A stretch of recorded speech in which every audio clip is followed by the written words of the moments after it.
On the one side, you've got the political dimension of demonetization. Then there is the economics, the hard numbers. Do these numbers suggest that demonetization has failed or passed?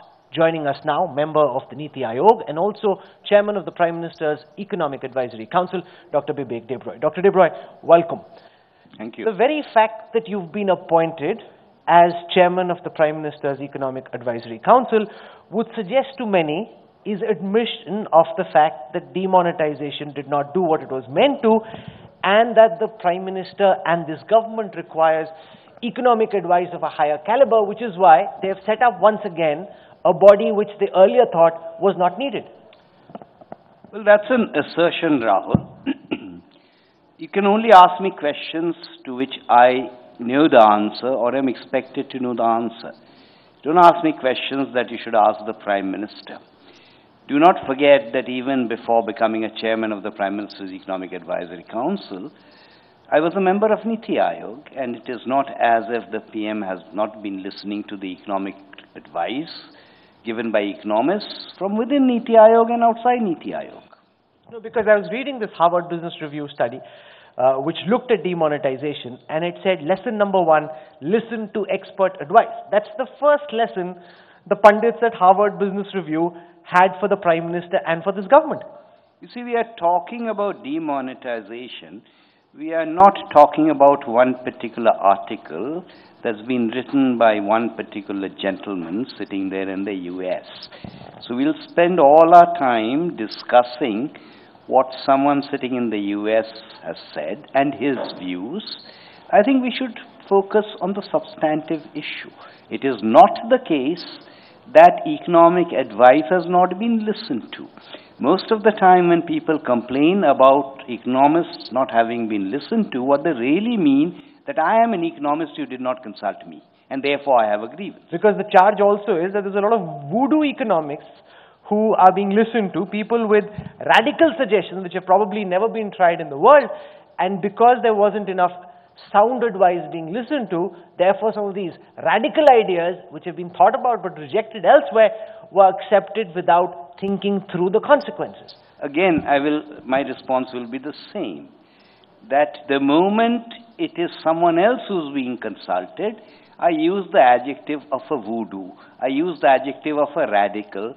So in a sense I am doing ad hominem, and essentially I feel left out because I have not been consulted. And since you are being consulted and you are very much a part of the decision-making process, can you explain, Dr. Bibek Debroy, from a purely economic rationale, what do you think are the 3 big, positive, tangible takeaways from demonetization? Before I respond to that, I think the first point to appreciate, which a lot of people, I'm afraid, still don't appreciate, is 8th of November 2016 was only one particular policy measure. It should not be considered in isolation. It should be considered against the backdrop of a whole lot of other measures that have been done to prevent the creation of new black money and also to address black money that existed in the form of non-cash. So the first clear advantage or the first clear gain is that all the cash has come back into the system. Contrary to expectations earlier, which were based on extrapolation of what had happened in 78, all the money has come back. So therefore, that money now has to be explained about how I got that money, whether that is white or whether that is black, in terms of my having either not paid taxes on it, or alternatively, that income having originated in activities that are criminal. So therefore, first is that. So let's take it one by one. The one thing that you mention is the generation of new black money being stopped. I want to contest that by asking you, what makes you think that the generation of new black money is being stopped? Because a lot of the reasons for which black money was created in the first place, real estate secondary purchases as an example, or gold, are still happening in cash. So how then do you say with so much confidence that new black money is not being created? It is an incremental process, and remember there are other instruments also. Remember the Act was passed to govern the real estate sector, a lot of this is not to change things overnight, but to ensure a gradual transition from the unorganized to the organized. I'm sure your channel or your sister channels must have carried plenty of stories, anecdotal, about how in Delhi and NCR, particularly in Delhi, the property market has collapsed, within quotes, because the black component has disappeared. No, so let's see what's happened with the property market. I have some data which suggests that about 12.7% of the inventory is lying unsold. The markets that have been hurt the most are the NCR region and Mumbai, where a lot of it was speculation stroke investment. So that inventory is lying unsold. Property price rates haven't necessarily crashed in markets like Delhi. A lot of property is lying unsold, and builders are running to the bankruptcy, are running towards bankruptcy. I suggest you do a story, and it's not very difficult for a channel like you to do a story, on what is the black-white component in Delhi of property transactions.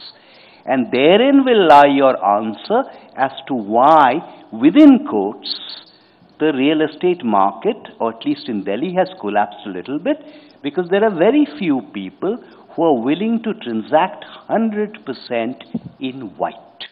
No, so let me ask you this. Does the Niti Aayog or the Prime Minister's Economic Advisory Council have any data to suggest that the black component in real estate transactions has actually come down? Or is this anecdotal? No, it's anecdotal, but since TV channels do use a lot of anecdotal evidence, I'm suggesting to contest this, why don't you talk to a few property No, so agents? can I give you two examples of my own? Sure. I was trying to buy a property in Goa, by a riverside. We negotiated costs, and when it came to actually making a payment, the person who was selling this property, who happened to be an NRI, expected 40% payment in cash. This is soon after demonetization. His behavior, his expectation did not change. Similarly, Not necessarily, because to do that, I would have to find out what was the share he had expected in black earlier. Otherwise, I cannot make a comparison about the effect something like demonetization has had. I can only compare comparables with comparables. My proposition is not that overnight suddenly all black vanishes. My proposition is it has indeed come down. And talking to property agents, not that I'm in the business of buying a house in Goa or in Delhi, my impression is Delhi. NCR is slightly different because a lot of it used to be bank financed and was therefore white to start off with, is certainly in Delhi, the black component is distinctly lower. but do you have a percentage? Do you believe No, that no, you no. can give an estimate for what the black component in a real estate deal on an average in a place like Delhi earlier was, what is it now? You see, it depends on where, but everyone you talk to anecdotally, I'm not talking about a sample survey being done, and I can stand by that figure, plus minus 10%, would have told you before demonetization, 50% white, 50% black. And now? Now, I would hazard a guess, because there are, as you said, there are no transactions happening because very few people are willing to transact only in white. But my feeling is today you would rarely find an instance in Delhi, NCR as I said is different, where the black component would be more than 25% or thereabouts. But as I said, this is not even anecdotal. The earlier one was anecdotal, this one is not even anecdotal. So you think that we're now, if we were 50-50 black and white earlier, it's 75 white and 25 Something like black that. And in a sense, we get back to some numbers again. And the number I get back to is the excessive use of cash in India. No, but can I, before that, Dr. Debroy, say that a lot of follow-up action that could have been executed in the aftermath of demonetization, which could have changed that ratio even further by pushing people towards more white in their transactions, for example, like reducing circle rates, which is what state governments should be doing, because a lot of them are now BJP run, therefore you should be pushing that as well. That hasn't happened. So artificially you have a situation where the circle rate now is more than the actual market rate. Sure, absolutely. But again, let us appreciate that this is a country where we have a certain structure constitutionally and otherwise. Certain decisions have to be taken by state governments, including under RERA. Certain decisions have to be taken by municipalities. Certain decisions, like the stamp duty, which you did not mention, are linked to what the GST Council decides.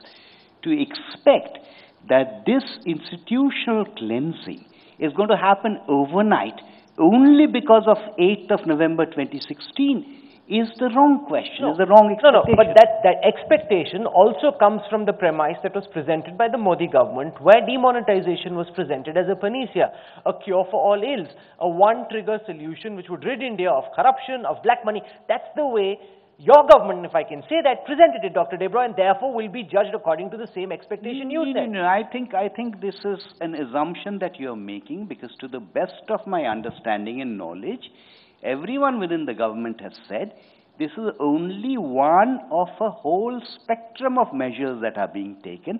RERA had happened before this. The Pradhan Mantri Jan Dhan Yojana attempts have been made before this. The first income declaration scheme was before that. So this was never meant to be something that solves all the problems under the sun at the stroke of a pen. When I asked you what you thought was the biggest takeaway from demonetization, I was listening to you. You said that all the money has been declared. All the money which was earlier hidden under pillows, under beds, is now in bank vaults. Fantastic. You're saying that now the income tax department is scrutinizing accounts and the black money will be caught. But you understand, Dr. Debroy, better than I do, the strength of the investigating apparatus of the IT department. If 100 people try to convert black into white, what percentage do you think will be caught out, and how much of that black would successfully have been turned into white? Again, let's look at it like this.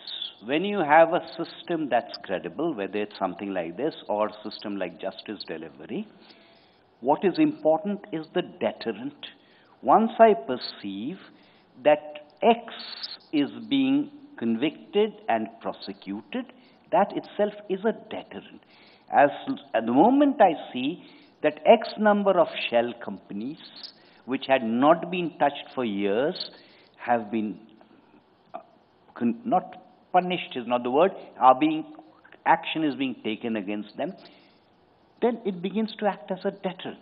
That's why I said these are attempts to prevent the creation of new black. But can I say, at any social gathering, you speak to any industrialist, when the cameras are not rolling, the one phrase they use very often is tax terrorism.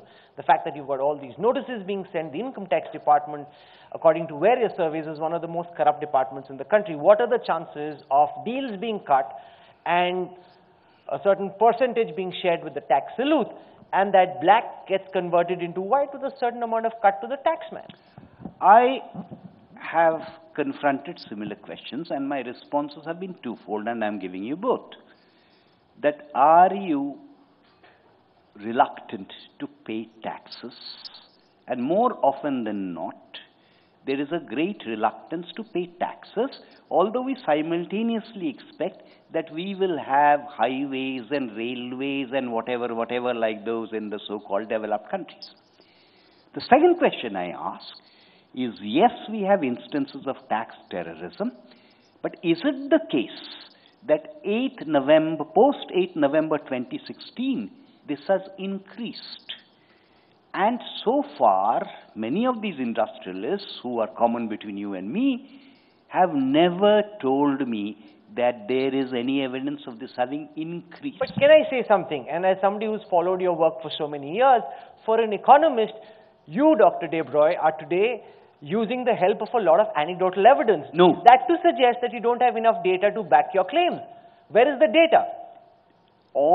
Everything you've said in favor of demonetization so far has been anecdotal. No, not quite. The only anecdotal example I gave you was about the property tax.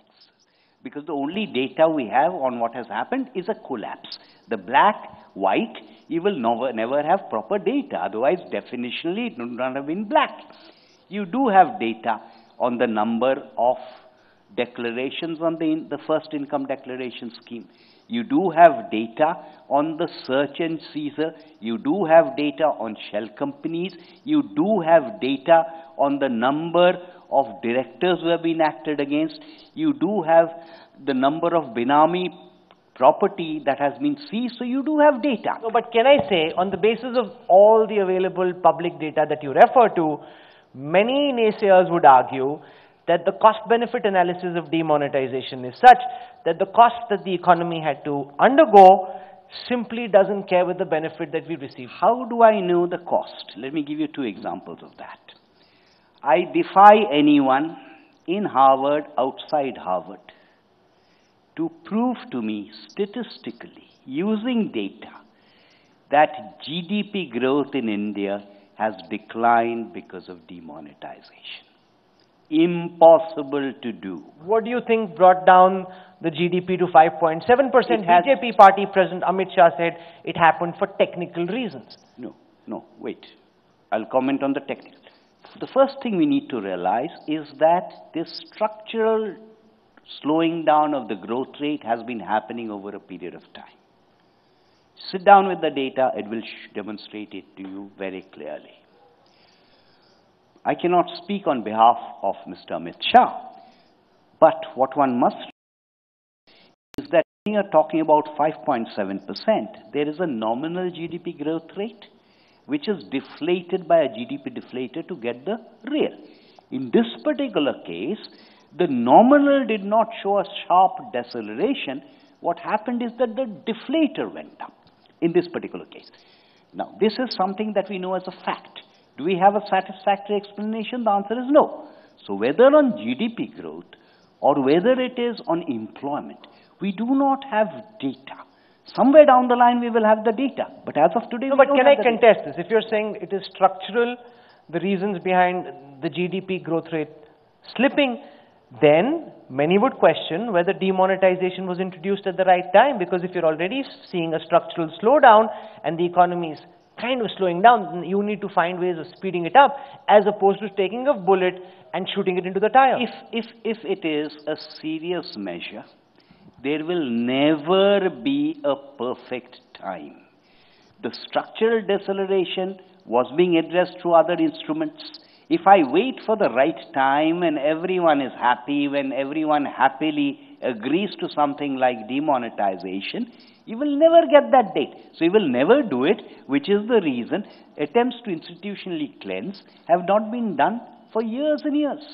No, because the other thing that you spoke of was compliance with tax rates. And you said that, you're hoping that a lot more people will be willing to pay tax. And when we talk to people about whether, and we had a bunch of industrialists we were speaking to and asking them about whether more and more people were willing to pay tax post GST. The one thing they said, and I'll cite two particular examples. One is of, say, furniture, where the tax rate is 28%, and the moment you say, oh, you almost need to pay 1/3 extra because of tax, a lot of people wonder and say, hey, do I even want to pay that tax? Or take SuCam, for example, and you've got batteries. Again, you need to pay 28% tax. And then again, people say, do I really want to pay tax, or should I just pay in cash? If the GST structure had been such that the rates were calibrated in a way that would induce people to go out and pay tax honestly, then maybe some of the tax avoidance that we're still seeing wouldn't have happened. Do you believe tax avoidance post-GST has come down, or do you concede that tax avoidance is still happening? No, we are now talking about indirect taxes. We are talking about indirect taxes. Now, first of all, when one talks about the GST rates, the eventual terminal destination, there is absolutely no doubt, should be a simplified GST rate, if not a single one, probably no more than 2. A lot of people focus on the 28%. Let us not forget that there are several which are 0% and 3%.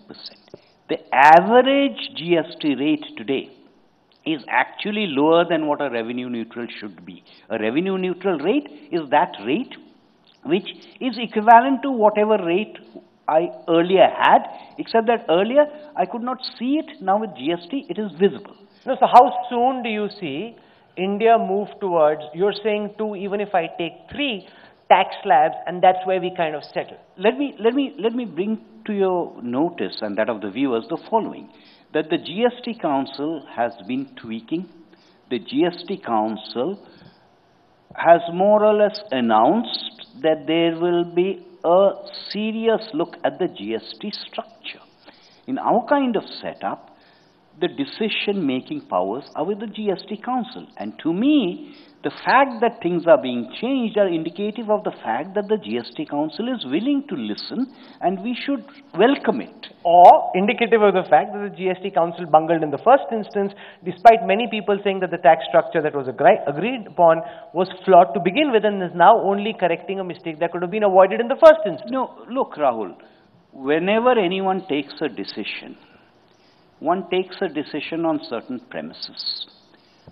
Someone else in that decision-making position would take different decisions based on certain other premises. Because you are doing something that's new, and let me remind you that there are very few countries, in fact almost none, which have implemented a GST of the kind we are implementing. You'll find figures of 140 countries, but those are VAT, they are not GST. GST has been implemented by most countries that have unitary structures, not with the kind of federal structure that we have. So obviously it's going to be a complicated process.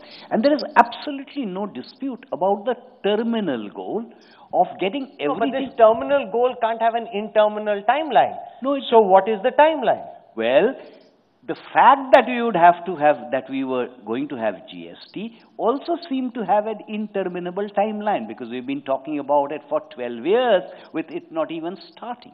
At least it started. It's not a perfect GST, but let's at least accept that we now have the beginnings of a movement towards that terminal goal. No, earlier, we're already seeing, Dr. Debroy, a lot of political pressure come in.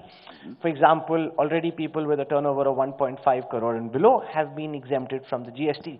Tax slabs for things like khakra are being changed because Gujarat elections are around the corner. So you've got what you're hoping for, which is good economics, and then there is the reality of politics in India, which is already distorting what was already a warped GST structure and contorting it even further on the basis of political calculations.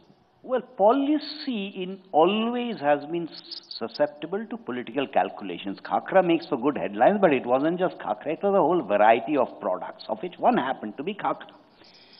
Question is, are we incrementally improving it?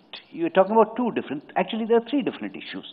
A, am I going to get more and more products into the GST? Because today almost half the products are outside the GST framework. And certainly I am hopeful that petroleum and related products and perhaps even real estate will sooner rather than later come under the umbrella of GST. The second issue we are talking about is the turnover. Personally, remember, the GST Council is the body that is authorized to take the decision. Personally, I am of the opinion that because compliance costs are so very high, perhaps the initial threshold, personally I repeat, not Prime Minister's Economic Advisory Council, should probably have been a little bit higher. If I may compare... Higher than 1.5 crore? No, higher than the 20 lakhs. Higher than the 20 lakhs, not the 1.5 crore, but personal opinion entirely. The third issue is, incrementally, are we having some movement towards unification? I believe there is, and there is every indication that this 28% that you're talking about, there have been enough statements saying that it is being relooked at. No, I've heard from Arun Jaitley who said that do you want BMWs and Mercedes to cost less, whereas the government seems to actually suggest that this perverse taxation of charging 28% or more, the luxury tax or the rich man's tax, is actually the right way to go. So what we've heard from the finance minister is actually the opposite of what you're suggesting. No. On that 28%, there are two separate elements. One is the tax rate, and the other one is a luxury tax that is slapped on top of it. From what I have understood, people who have been speaking on behalf of what the GST Council is likely to happen is, I'm not talking about the luxury tax, but the 28% rate is being re-looked at. That's what I read or watch from. So it happens, since you're now also chairman of the Prime Minister's Economic Advisory Council, I'm entitled to fish for some headlines. Do you believe this could happen as early as the 10th of November? No, you hope that this could happen as early as the 10th of November? Look, those headlines you will not get from me. Those headlines you will have to fish for from elsewhere. But as you know, a task force, a committee has been set up. So yes, it is possible that there will be some change. What should 28% come down to? At the moment, depending on how you count the rates, you have, let's say, 7 rates. I'm not privy to any information, but in terms of the rate it could come down to, the luxury part is a different thing, the natural one would be 18. But you see that happen in a short period of time, or do you see this being No, that I cannot comment on, because that's for the GST Council to decide. You also said, Dr. Debroy, that the slowing down of GDP was on account of structural reasons. Do you believe we're still in the middle of that slowdown process? Do you believe the bottom has been reached? Are we heading upwards? You'll again accuse me of using anecdotal evidence, because right now the evidence is anecdotal until the CSO tells us.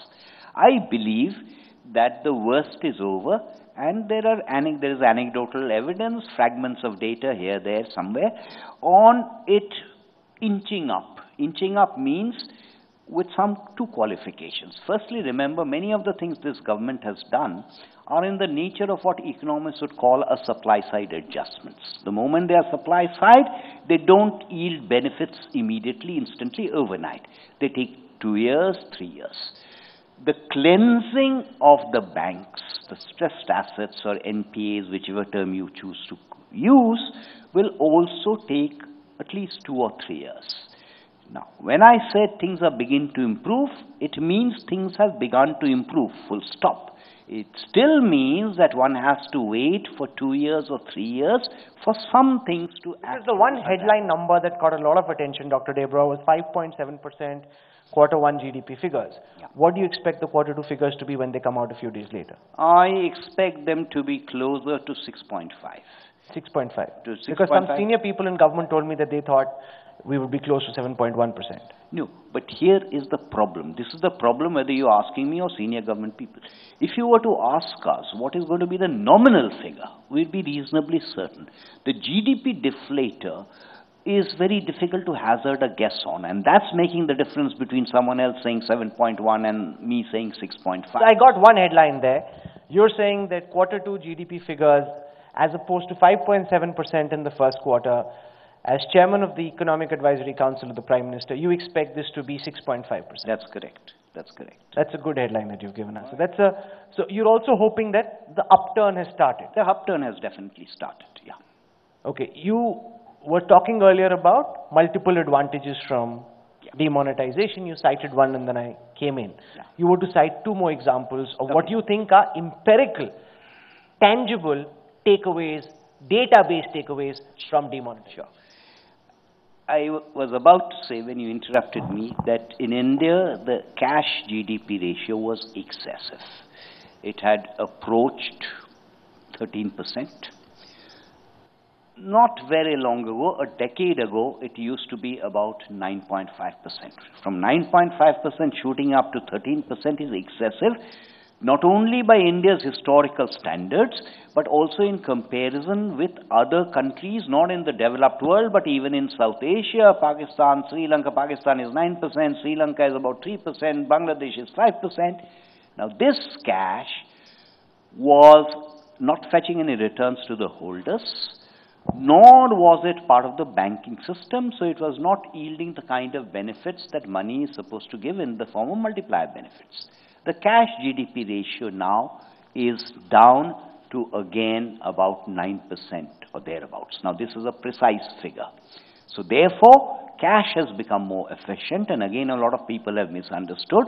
No one is suggesting for a minute that the use of cash is going to disappear overnight. But because cash is inefficient, we want a nudge towards, we as a country, we want a nudge towards digital. But can I now use some anecdotal evidence to suggest that there is no guarantee that that 9% will not rise further in the months and years to come? And I'll tell you why.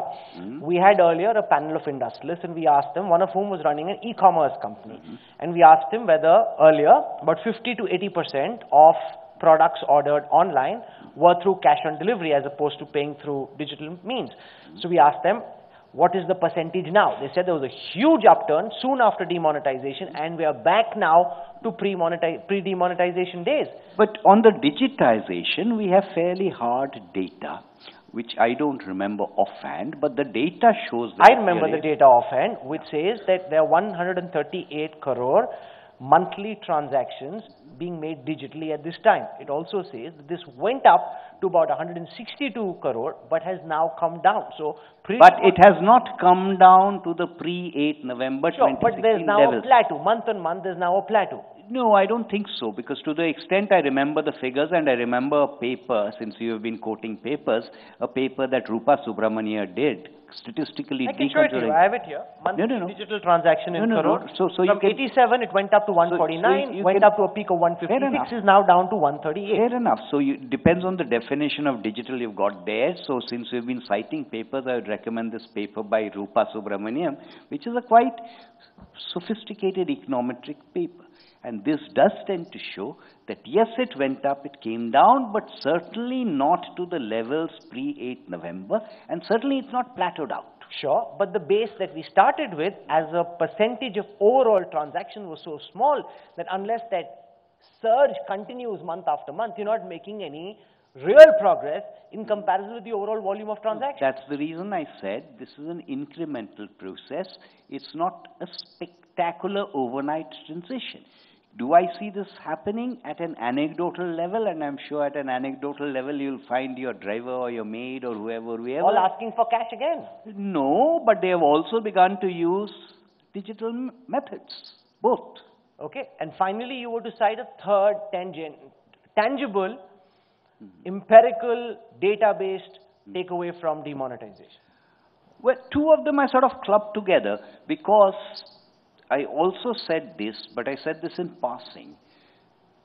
There have been, whether voluntarily or involuntarily, there is now a credible deterrent. I mentioned the first income declaration scheme. There have been seizures and searches resulting in almost an equivalent amount of money having been realized. So now we have a deterrent.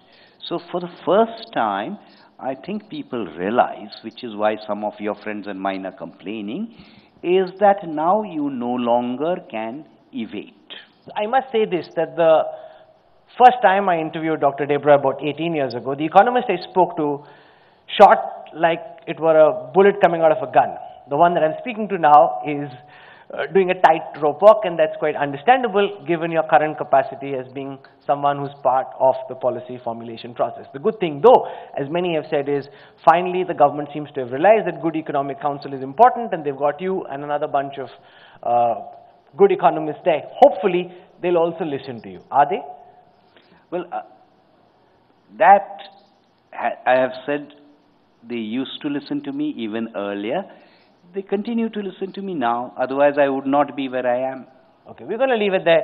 Dr. Bibek Debroy, for joining us at the demonetization face-off. Thank you very much. Thank you. Thank you, sir.